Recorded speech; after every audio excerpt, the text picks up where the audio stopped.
permitted to do. They hold the purse strings. And so I think that's one of the ways that we do this. Is it going to be easy? I did not mean to suggest that defending freedom is easy. It emphatically is not. This week, what we're talking tonight, a lot of sound bites going back and forth. Right? This is the beginning of a discussion that we hope that we continue to carry on in the community. It's not easy, and I'm not pretending that it is. But I believe that there are some things that can be done with hard work, with dedication, with an eye on the prize, and with a recognition that we've gone way off the beaten path. I would say what we're experiencing today is an unconstitutional runaway train. And the way you stop it is get people that are willing to derail that and utilize the Constitution as both a sword and a shield in making that happen. Okay, do you want to address that, or do you want me to give you that? Let me just, what are we at, 3 minutes? Give me 3 minutes. First response, how do we abolish most federal agencies? I go back again, now go back to the Constitution. And with the notion of separation of powers, the idea was recognized that government in essence has 3 powers or overall functions. The legislature makes the law, the courts interpret the law, and the executive enforces or administers the law. Again, if you're going to have government doing anything, then you're going to have bureaucracy, government agencies administering the law. I'm ready to admit, it's been my experience, holding them accountable to the people is a problem. There are devices that you can use, the court system and so forth, but you can't talk about having a government that functions and not have administrative agencies administering the law. Very quickly, he talked about solutions to the question did, I guess, solutions to the problem of corporate influence. I'll be very quick. End corporate personhood, revoke the charters of corporations that do harm, limit the privacy rights of corporations to only those enjoyed by the individual shareholders of the corporation as real individuals or persons, and not give any privacy rights to the corporation as an artificial entity. Don't have charters that exist in perpetuity. Corporate officials and officers should be criminally as well as civilly liable for their actions. They should be chartered only for specific purposes. The state can amend charters or revoke charters, limit the amount of capitalization that a corporation can possess, limit corporate campaign contributions and campaign activities, and greatly increase the amount of information that corporations have to provide to the public. Okay, Dr. Ray, this question is, you can respond first. It's a number of these talking about personal liberty, and forgive me if you've already talked about this. It says, a question, please help me, I am a small business owner who owns a corporation. I am the only person in the corporation. Am I a person or a corporation?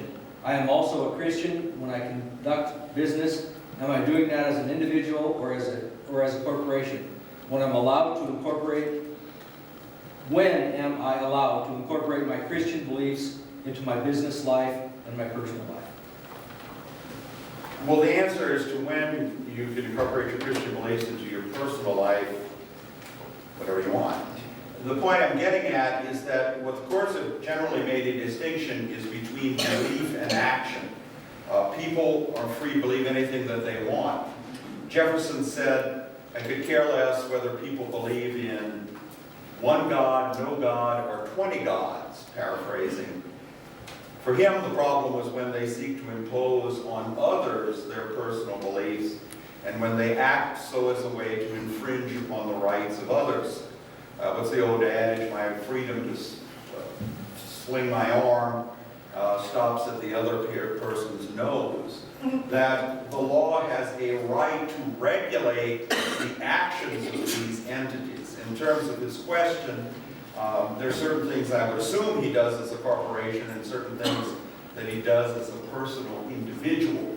I answered the question, I think the Hobby Lobby case is an example that talks about how impact the rights of others, and that's what happens in the Hobby Lobby case, but that's happened throughout the country where groups want to impose their particular religious beliefs on public policy. And it's not much different than what's occurring in some Muslim countries that want to make Islamic law the secular law, the law of the state. It's the same kind of thing. It's just a different set of religious beliefs that people are seeking to impose on non-believers. Do you have dogs that frequent the debates? I'm not going to say that the discussion has gone to the dog. I think this is all planned, Dr. Ray.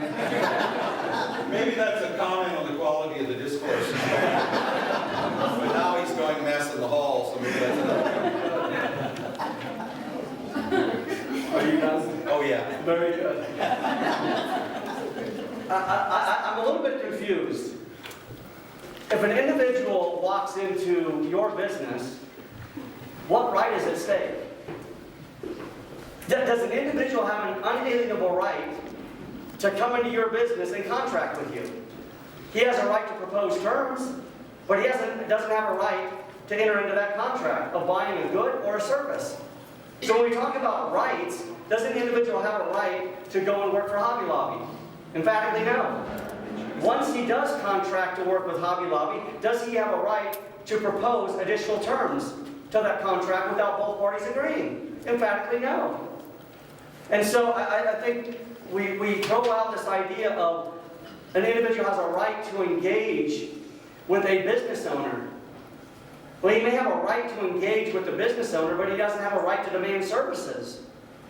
In addition, when you look at corporations, when you start a business, you don't lose your liberty. You don't leave your religious liberties at the door. In fact, if you are running a business and you incorporate and you violate the law, they don't send a building to jail. They send people to jail.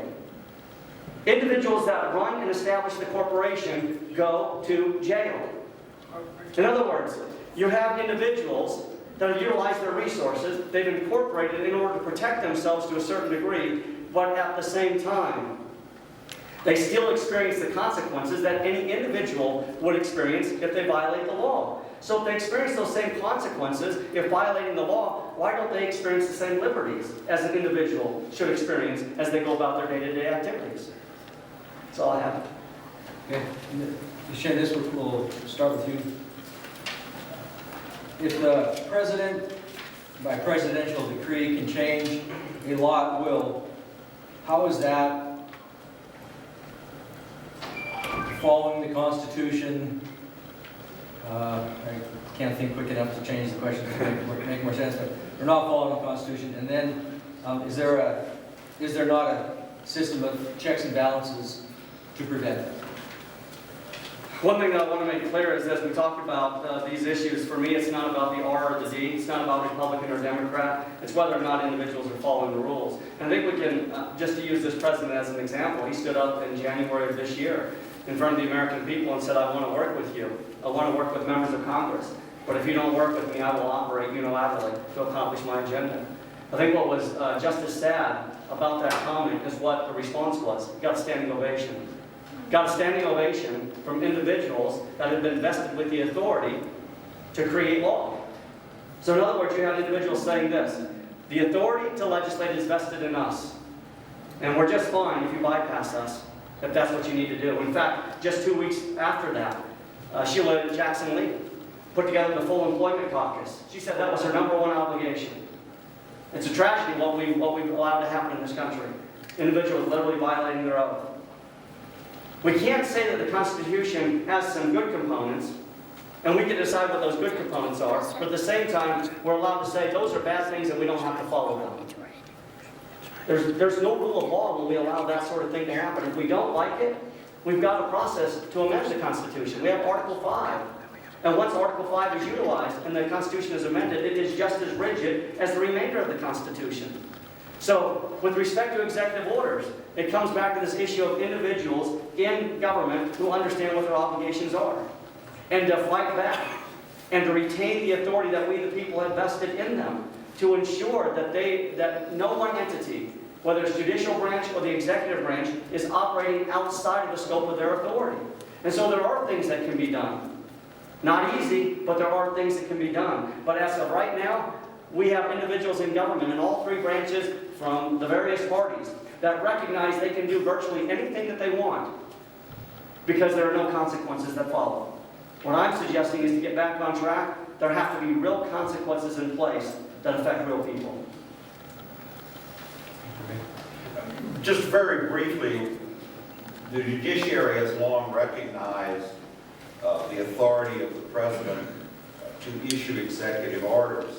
The Congress always has the right to overturn those, and they can be appealed to court. But the courts recognize as part of the necessary and proper clause, for example, the right of the executive to issue executive orders. It's true that the neat division of powers between legislative, executive, and judiciary gets blurred.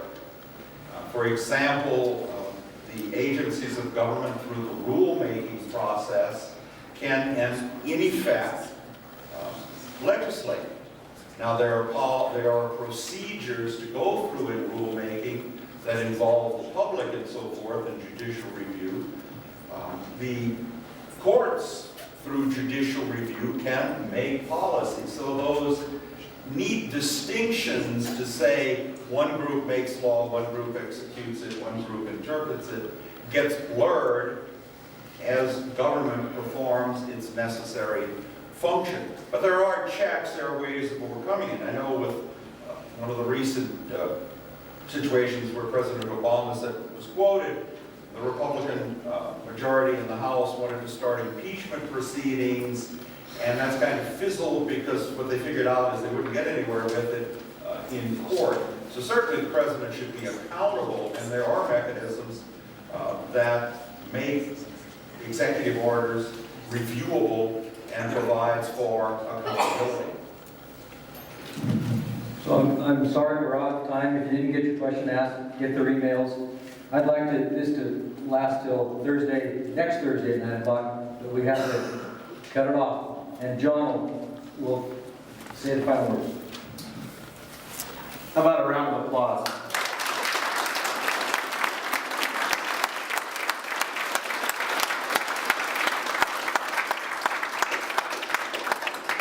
Dr. Ray, Mr. Krauser, thank you for coming and participating in our debate today.